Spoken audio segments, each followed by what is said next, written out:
Welcome to episode 82 on the Live Blissed Out podcast. Did you know that goats can do animal-assisted learning and coaching work, as well as teach people about courage, play, and curiosity? Hello, action taker. Welcome to Live Blissed Out, a podcast where I have inspirational and informational conversations with business owners and subject matter experts to help you get the scoop on a variety of topics. Tired of hesitating or making decisions without having the big picture? Want to be in the know? Then this is the place to go.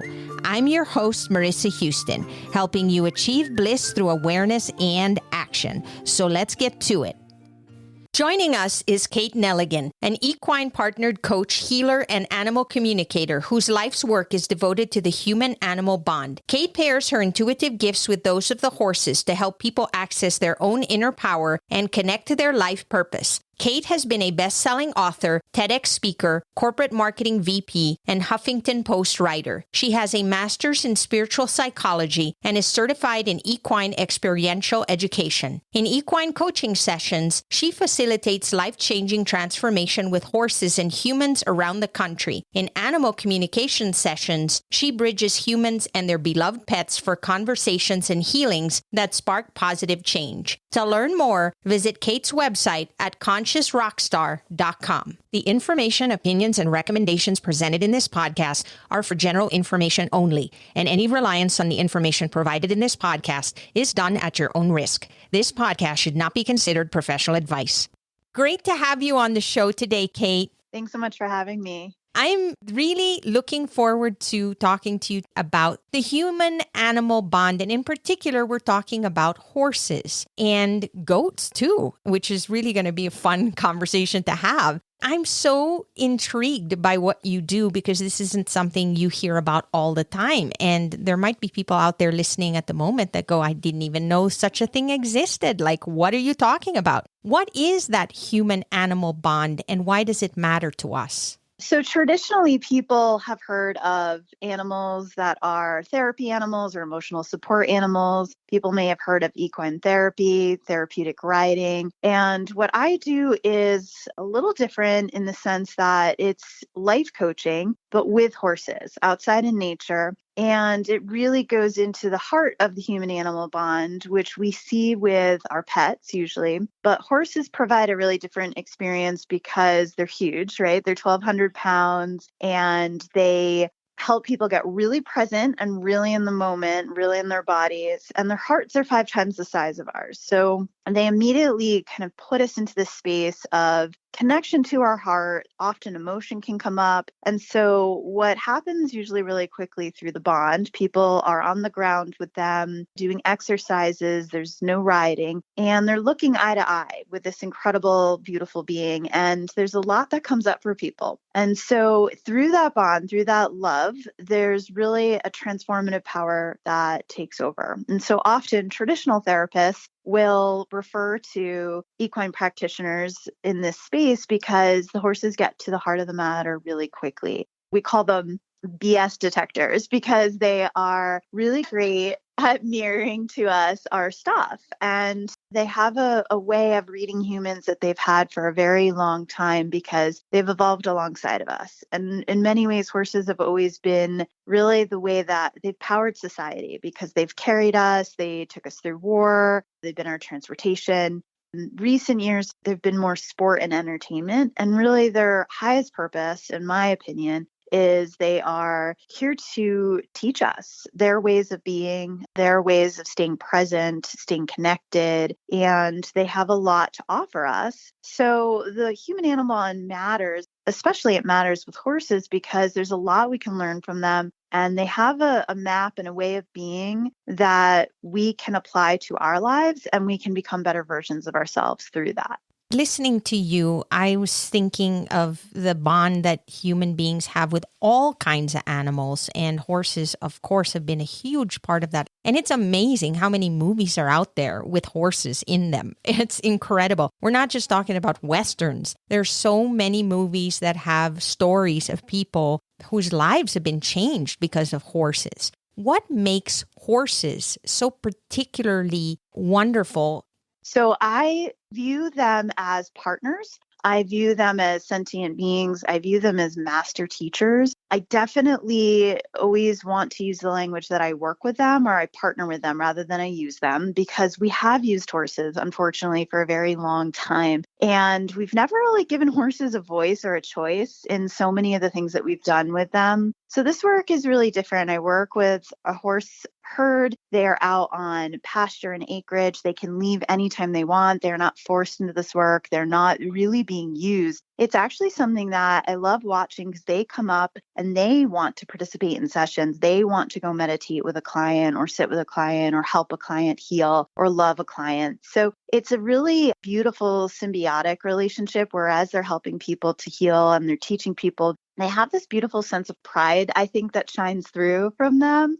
I could coach, and I do coach virtually without horses. And that is still part of my business and who I am. But I find that the coaching is more powerful with them there because people open up and because horses offer so much of their own unique energy that we can't get as humans because we have judgment and we have filter. And the horses are really non-judgmental and they're really powerful because they are so big and people have to come into that present moment so they stay safe around them. And because horses have an evolved communication system, they're very intuitive. They've had to learn to read humans to survive, and they're prey animals and we're predators. And so if you even just look at that dynamic, the fact that they trust us when we're congruent, when we're clear, when we're in our hearts is a really beautiful thing for us to learn and for us to take away. So people often have big aha moments when they're learning from a horse, more so than they would from a human, because we're so used to human interactions. But that human animal bond really puts us into a place where we see the love from the animal, we see the compassion from them. And we realize that we can have that for ourselves. We don't have to be so hard on ourselves. I work with a lot of women that in business or in life, they're hard on themselves and they're judging themselves. So this really takes the whole relationship skills, especially the self-love and self-care relationship skills, to another level. So I definitely feel like horses are my partners. It's why I actually call myself an equine-partnered coach, rather than a lot of people in the space that they may use the language of horses or tools. They use horses. And I just find that that language doesn't really honor the horse at the highest level, because they are their own beings with their own decision-making capabilities and their own sentience, really, and their own skills and gifts. And sometimes I believe those skills and gifts are actually more evolved than ours, especially on the emotional intelligence side and the energy intelligence side. And we have a lot to learn about those two things, I think, as humans. Oh, I love that perspective, Kate. And honestly, we don't think about it because the animals don't talk to us. We don't ask horses who they want to live with or what they want to do. We tend to just assume that they follow along whatever we say they should do. We don't give them the opportunity to do what it is they want. So the fact that you're letting those horses interact with their own free will, and that you respect the fact that they are their own beings and they have their own personalities and they also think and feel and do things that we as humans forget that they do because we don't have that same connection in terms of communicating with them, because we can't have a dialogue with them, right? But we communicate with them in different ways. And I think it's a different way of looking at it and respecting the horse for what it brings to the table as its own being. Exactly. And as we learn really more respect of animals, we respect ourselves more, we respect the planet more, and we're all interconnected. So it's really important that we start to bring some mindfulness to our relationships with animals and give them more credit and more consideration too. Because even the wild animals, when we see a squirrel outside and it makes you smile, it's like something to feel that gratitude in your heart and to take a moment and to just honor the animals in your house, the animals outside. They're here with us and they are communicating. We have to just tap into their world to really be able to learn from them. They're speaking a language, but it's a different language to most of us, and we're not getting it. So most of us just ignore it or don't really see it for what it is. And that is that mindfulness, being aware that these animals are just wonderful creatures that have so much to offer, that we need to appreciate them and be grateful for them. Animals have some sort of emotional intelligence as well that we don't know about. You're an expert, but many of us who do not associate with animals on a daily basis, particularly horses, because many of us are familiar with cats and dogs and how they behave. I'd like to talk about how we can utilize that emotional intelligence in our lives. So when I think of emotional intelligence, I think of the different soft skills or qualities that we can grow. So things like trust, compassion, presence, mindfulness, loving nature, these different ways that we can really grow our bonds with each other and with ourselves. And so through learning from horses and the human animal bond, we can start to really grow in those qualities. We can become better versions of ourselves. We can also apply the teachings to business and to life. So for instance, especially with horses, whether you're leading a horse around on the ground with a lead rope and a halter or at liberty with no tack, you can learn a lot about your leadership style. Are you more aggressive? Are you more assertive? Are you more passive? Are you begging the horse? Are you pushing the horse? And all of a sudden we see how we do things, right? And we have this belief how we do one thing is how we do anything. And so the approach to even just meeting a horse starts to bring up a lot for people. Do they get a hello back? And do they feel good about it? Does the horse ignore them? And then they have a story around self-worth that surfaces. So there's a lot that we can do in real time because it's experiential education. And people then start to see things about themselves, some things that they like, some things they may not like. But it's really a lot of truth about where they're at. And then they can choose to change it in real time. So if they are too aggressive and it's something they don't feel great about, it's learning to first use the emotional intelligence of acceptance, that this is just something that you've learned or it's been role modeled to you. But how would a horse do it differently? How would a horse use clear communication, use boundaries, use honesty to start to communicate how it needs to move and how it needs to lead? Because a herd of horses is very connected. They have a beautiful hierarchy that they all respect. And just because one horse is more of a leader doesn't mean that that horse is better. It just means that that horse is able to care for the entire group. So there's a lot we can learn from individual horses and also from a herd of horses because of how they survive on the planet, how they work, what their innate intelligence is, and how their species really governs themselves. So we can apply a lot of that to our lives. You know, one of my favorite things is that horses are both really strong because they're so big, and they're also really gentle because you can be with a cat or a small child and they are not going to push that being over. They'll touch their noses and they'll be very gentle. So we, especially as women, can really learn to blend those two skills, strength and power and bigness with gentleness and softness and kindness. And we don't always have great role models for that in the human world. We've been taught to hustle or we've been taught to push. And as women, we sometimes have learned masculine ways of operating. But really, the horses show us that both are important, but how to blend them. And so I find often that people have new experiences of confidence. They find that they get calmer. They see the value in staying calm. They learn how to slow down their minds and use more of their hearts, more of their bodies. And they come into the present moment, which is really where their power is. And so there's a lot of learning that horsepower from horses, and we can apply that then directly to our lives and to our businesses.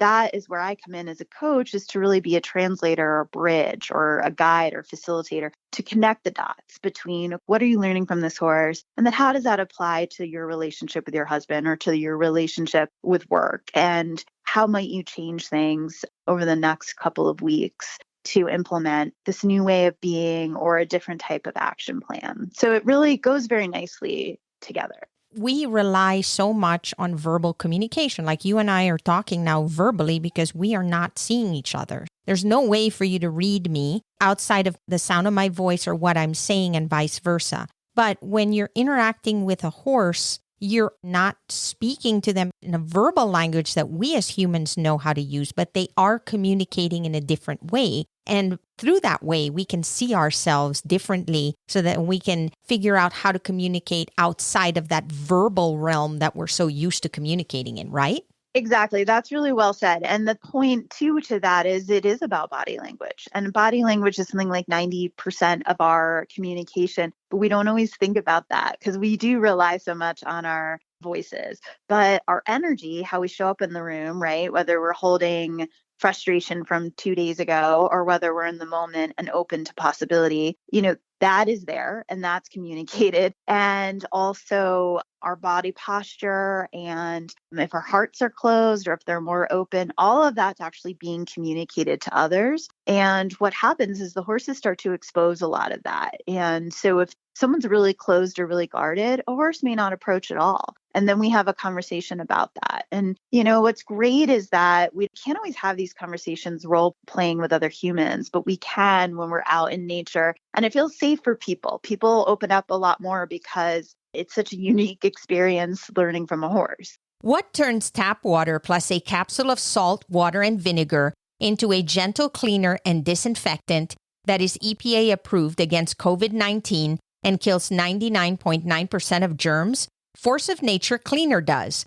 I love using it so much that I partnered with them as a brand ambassador to share my discovery with you. To learn more about this product and their 100% happiness guarantee, click on my affiliate link in the show notes or website to access your promo code. Let Force of Nature know I sent you and help support the show.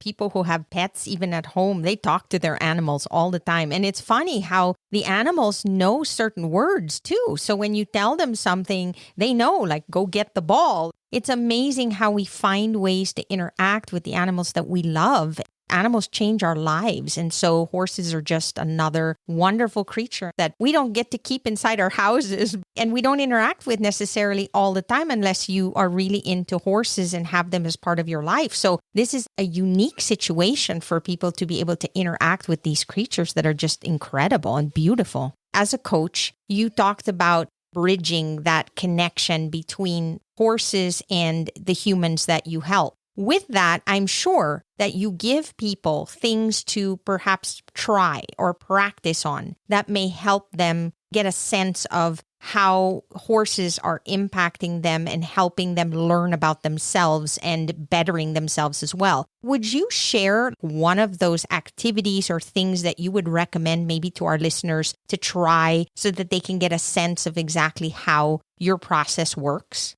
Yes. And this is where that bliss piece comes in, which I love the name of this podcast, because when we slow down and we become in the present moment where the animals live, unless an animal is in pain or they've had a lot of trauma, for the most part, they live in a very peaceful, calm, blissful space. And we can tap into that at any moment. And there's two great ways to do that I would encourage anyone to do with their animal at home or next time they meet a horse even. And it really is the connection of the breath and then also the heart. The breath is our life force. So if you were to take your nose and put it close to your animal's nose and just sort of breathe with them, just slowing down into the moment and just taking a couple refreshing breaths of just breathing and connecting.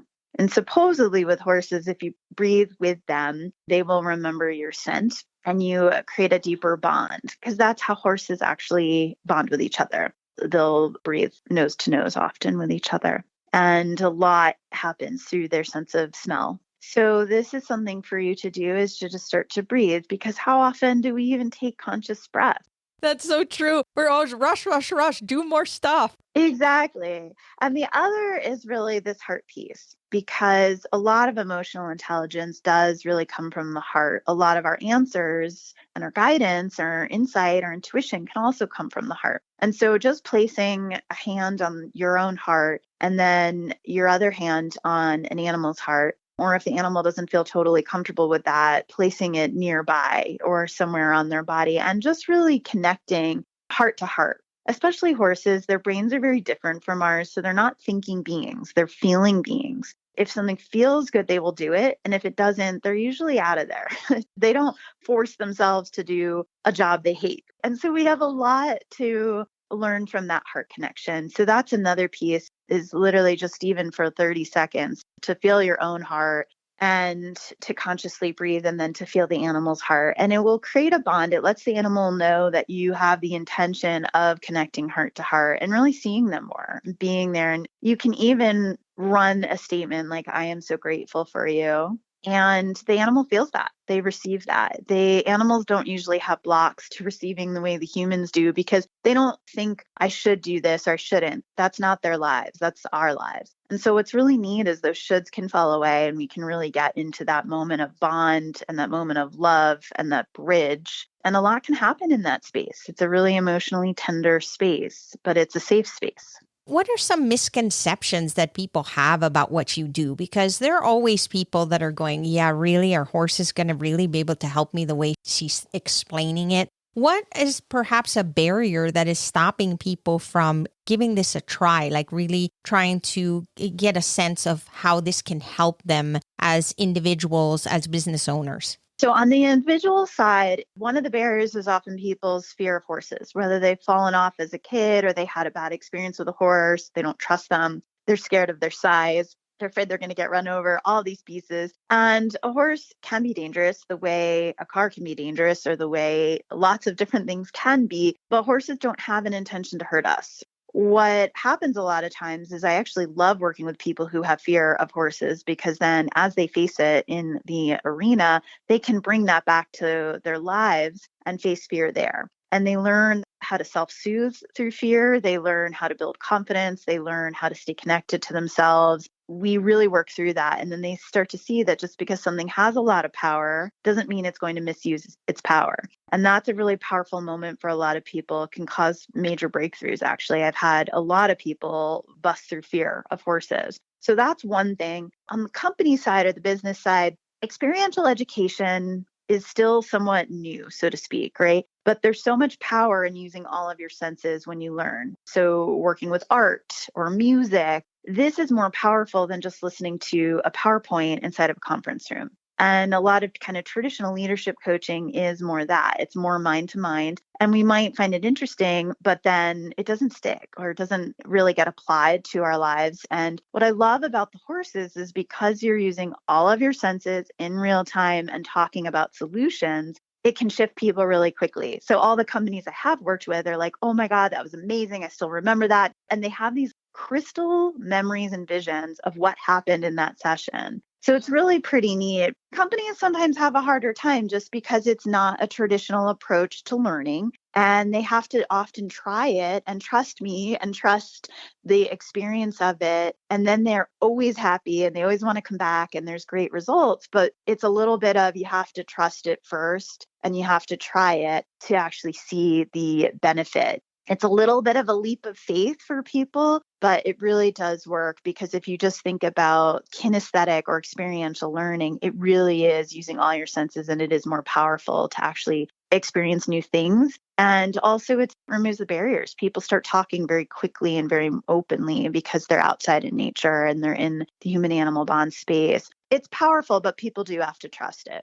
And I think that part of that trust is already there because we all have experiences with animals on some level. And so when you think about what your dog does in your home and why you have a dog and how much you love them and your cat, or even when you take kids to the little petting zoo and you see how they interact with the animals and they're laughing and they're so happy and they just love petting them and being around them, these are ingrained in our memories and that doesn't change even as adults. Animals have a huge impact on our emotions, on our lives, and that's why we love them so much. I'm sure we can all point out to a memory that we've had of a particular animal that just made us smile. So, for example, one of my favorites is a manatee. And so I remember going and seeing the manatees when I visited Florida, and it just impacted me. I was like so excited to see them and pet them and just be around my favorite animal. So it's that feeling, I think, that sticks with you. It is very much an action-oriented type of coaching program.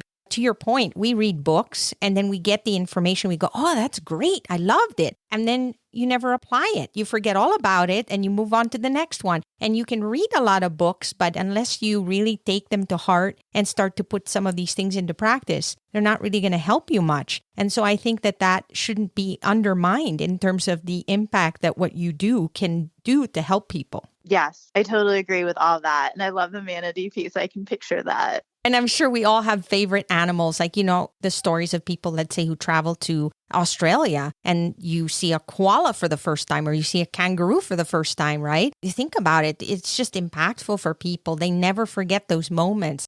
We have these memories. They may be good, they may not be so good, but at the end of the day, animals really impact us. There's something about them that sticks with us. And I just love the fact that you're using horses to help people see themselves in a way that they wouldn't normally be able to and communicate in a way that is different from what they're used to. Yes, well said. And it really is that impact. And what's so interesting is memories are there across our whole lives. And so a lot of what I do with clients is actually we're going back sometimes. And I'm not a therapist, but it is very much a therapeutic experience where we will go and heal old memories and really work on clearing that out so that we don't believe certain things anymore about ourselves just because we were bullied as a kid. How do we actually come out of that space? Each horse is very different with each human. You could have a horse that's a little more aggressive, and then they really want that client to see that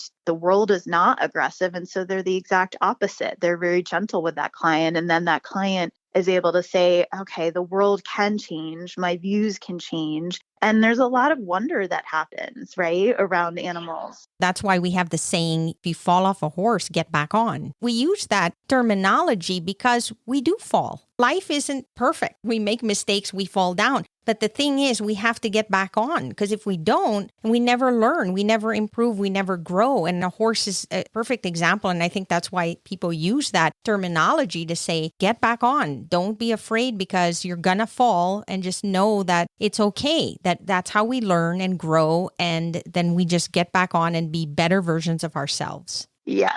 Kate, how do people learn more about your program? My current website is consciousrockstar.com, and it will eventually be changing to kateneligan.com. And I am also on Instagram and Facebook. Facebook group is Equine Rockstars, where we have a bunch of horse lovers, and Instagram is Kate Neligan Equine Coach. You can find me that way. I do individual privates as well as workshops and retreats, and then these team buildings and leadership trainings as well. And I don't just work in Colorado, I also travel. So I usually am in Los Angeles somewhat frequently, and other places around the country as well, because I have partnerships with different barns and farms and ranches. And I love helping people also with their own horses. So increasing the horse-human connection. If you even have a horse, that's also something I do a lot of, is helping people connect more deeply to their horse through kind of seeing and hearing and listening to them better. So those are the ways. It was such an enjoyable conversation. Thank you for being here, Kate.